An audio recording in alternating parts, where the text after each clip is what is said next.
Hello guys. Ayan. Bawal huminga, malalaglag yung cellphone ko. So, ngayon, chika-chika tayo. Chika minute. So, ayun nga. Ano, ah, 'di ba yung yung minsan sa atin sabihin, "Oh, makapunta lang ako ng Amerika, magbabago na yung buhay ko." Yung mga ganun. Yung parang ina-assume na natin yun na of course may talaga yung may changes. So, parang pag pumunta lang ako doon, yayaman na ako. 'Di ba? Ganon. Kasi yung ine-expect niya natin, maraming pera dito. Ganon talaga yung stereotype sa atin na maraming sa Amerika. Totoo naman. Maraming opportunity, maraming trabaho, at malaki ang sweldo. So, kumpara sa atin, pag andito ka sa standard dito, talagang uh, mapira ka kung may trabaho ka. So, ayun. Ayong pag-uusapan natin ngayon, charot, yung paano tayo yumaman. Hindi. Yun nga, yung sa atin na parang, yun yung na bago ka makarating dito, yan na talaga yung mindset. Kumbaga yun na nakatanim sa utak natin na ganon yung mangyayari. Pero yung totoo kasi guys, kahit nasa Amerika ka, kung hindi ka kikilos na para may changes na mangyari sa buhay mo, wala pa rin yun. Hindi siya automatic na dahil nasa Amerika ka, automatic mapira ka, automatic maganda na yung buhay mo, ganun. Walang ganun. Kahit saan ka tumira, walang ganun. So, kailangan pa rin trabaho, hard work pa rin. Kailangan kumayod ka pa rin, kailangan magsikap ka pa rin. So, alam nyo, di ba kadalasan sa atin, kasi lalo na dito sa vlog ko, yung mga taga-subaybay ko, andito kayo sa vlog ko kasi it's either naghanap kayo ng foreigner, may asawa kayong foreigner. So yung way ng pagpunta natin dito, mostly sa mga nakasubaybay sa akin, is dahil nakapag-asawa kayo ng foreigner or may fiancé kayong foreigner, di ba?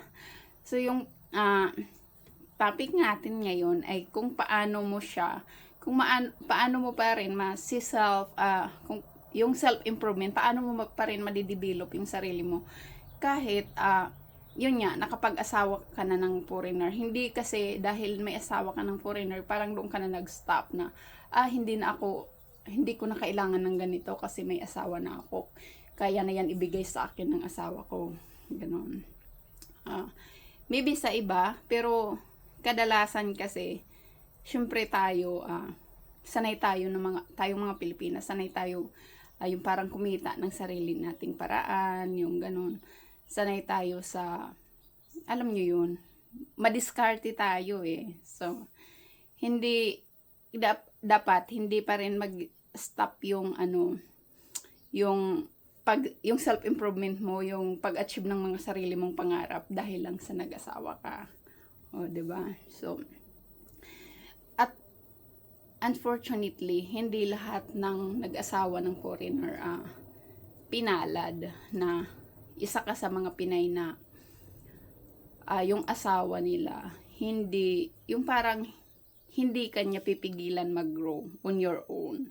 Kasi mostly dito, yung ending, nagiging housewife ka. Tapos, yung parang na-stuck ka na sa bahay, tapos wala ka nang magagawa para ma-improve yung sarili mo.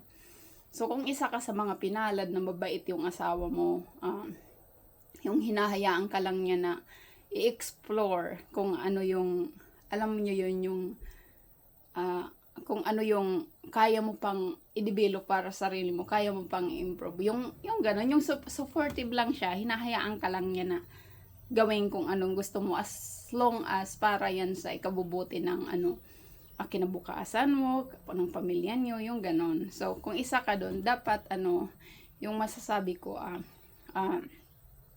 try to develop the skills that you really want. Kung isa ka doon sa mga mapalad na may asawang ganoon, mo yung sarili mo, yung parang i-grab mo na yung opportunity. Wag kang mahiya, matakot. Kasi yung iba, natatakot sila na, ay, baka matanda na ako para dyan, gano'n. So, parang, or sasabihin nila, ay, kontento na ako sa kung anong meron kami. Alam nyo, parang, you can be contented kung anong meron ka ngayon. But still, yung parang, you are looking into something na mag-grow. Yung, alam mo yun, yung parang, hindi ka na-stuck sa isang sitwasyon. So, parang may ginagawa ka para sa sarili mo. Iwan ko, ako kasi, parang, alam nyo yun yung para sabihin ng iba. May negosyo ka na, may trabaho, may pera na kayo. So, bakit ka pa nag-aaral or bakit mo pa ginagawa yan? Yung parang, ako, personally, parang naisip ko, pag na-stuck ako sa isang sitwasyon na parang wala akong ginagawa para sa sarili ko, nalulungkot ako, actually. Yung parang, nawawala yung, alam mo yung sense of, yung parang yung purpose mo sa buhay, hindi mo na alam. Kasi parang wala na eh. Wala ka nang nilolook forward na goal. Kasi, andyan na sa'yo lahat eh. So kaya ako, isa ako sa mga tao na, gusto ko lagi akong may ginagawa para sa sarili ko or china-challenge ko yung sarili ko. Isa ako sa mga ganong tao na pag wala akong ginagawa na anything, parang kontento na ako, ganito na lang ako, Facebook na lang ako, din ako, mahilig ako magbasa, so nagbabasa na lang ako kung ano-ano. Parang andun pa rin yung ko na, parang wala na akong purpose yung ganun. Kasi, nung bago pa lang ako dito, alam nyo guys, yung ginagawa ko, yung lahat kasi, di ba, para maging mas tawag mong independent ka dito, kailangan maayos yung mga papel mo, kailangan may driving license ka, kailangan yung status mo okay. So, nung mga dalawang taong ko dito, busy ako sa, lagi kong wino-workout ko yun na, okay, this year kukuha ako ng license. Yung mga ganun, driving license ko, ganun. Yung ayusin ko yung status ko sa immigration, ganun. So busy. Yung always may ginagawa ako something para paayos yung ko sa Amerika, para masabi kong, I'm doing this for myself or for our family, para sa mga anak ko. Tapos, nung natapos na lahat yan, tapos na ako, naging US citizen na ako. So, inisip ko, ano na naman gagawin ko? Tapos, ayun, sabi ko, I was always looking for something na much challenge yung sarili. Kasi doon ako naisip yung mag-aral ako.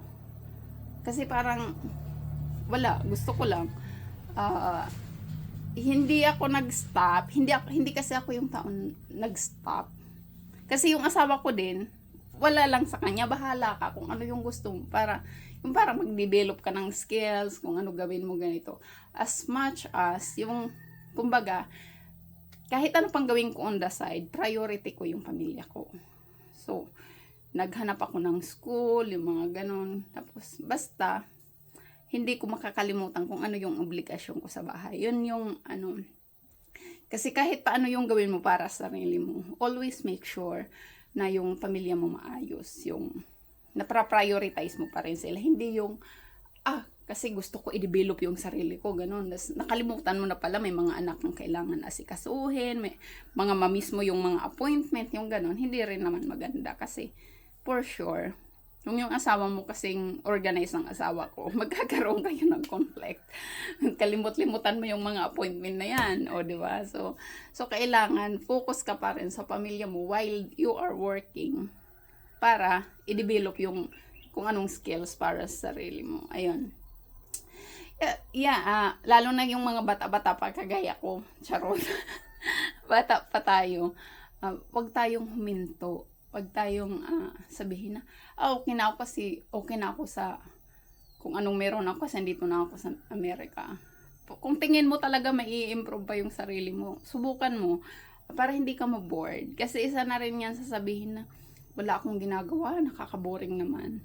Sa totoo lang, hindi ako nabobored kasi yun nga, I'm always looking for something na kaya ko ba to, gagawin ko to, ganun. So, ang busy ng ang busy ng buhay ko.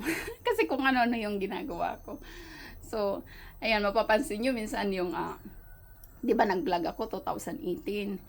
Tapos, mapapansin nyo may mga months na hindi ako nag-vlog. Excuse me. May mga months na hindi ako nag-vlog. Kasi, ibig sabihin nun, busy ako kung ano yung ginagawa ko. So, nagdi-disappear ako sa Facebook, sa YouTube. Hindi ako tulog-tulugan lang sa bahay. I'm doing something. Alam nyo, pag nag-disappear ako sa YouTube, alam nyo na yan na I'm doing something. Ayan, may pinapakulo ako, charot. Na ano yung kape ko. So, ayun guys, yun yung inaano ko na. If there's a chance pa na i-develop yung sarili mo, yung parang i-improve. Ayan, kasi it will boost also your self-confidence para in the future, kung anong mangyari. Kasi hindi natin hawak yung panahon. Kumbaga, may sandata ka pa rin. Kasi dito sa Amerika, okay lang kahit hindi ka tapos as much as may skills ka. Na kaya mong parang, alam mo yun. Kasi kailangan dito, pag mas may skills ka, mas madali kang makakahanap ng trabaho. Pero, yung sa yung madali naman talaga yung mga sales lady dito, hindi nga, mas mahigpit pa nga sa atin, kasi sa atin kailangan maganda ka, maputi ka, ganun, naka-makeup ka. Dito yung mga nagtitinda-tinda lang sa yung mga cashier, mga sa grocery, hindi kailangan na ganun, kahit ilang taon na pwede. So, mas madali. Pero kung gusto mo talaga yung, alam mo yun, yung masasabi mo na may, skills. Yung isang skills na ganito na talagang pinaghirapan mo. Tapos, yung gusto mong gawin in the long run. Maganda talaga na may ganun ka. Wag mong i-settle yung sarili mo sa, ganito na lang kasi ako, ganito lang yung gusto ko, yung ganun. Ayan. Sabihin, kasi stay at home mom lang ako. Kaya wala akong magagawa. No. I'm doing anything what I do is I'm doing it online. Hindi ako lumalabas magtrabaho kasi kung saan-saan kami nagpupunta, 'di ba? So, ayan. Lahat ng ginagawa ko online. So, yun. Hindi kahit yung pag-aaral ko online lang. As much, kasi maganda na ngayon kasi pwede ka mag-aral online, pwede ka din magtrabaho online. So, di ba? Ang ganda. So, mas maraming opportunity. Ayan, guys. So, ayan lang yung chika ko for today. Ayan. Thank you so much for watching and see you on my next one.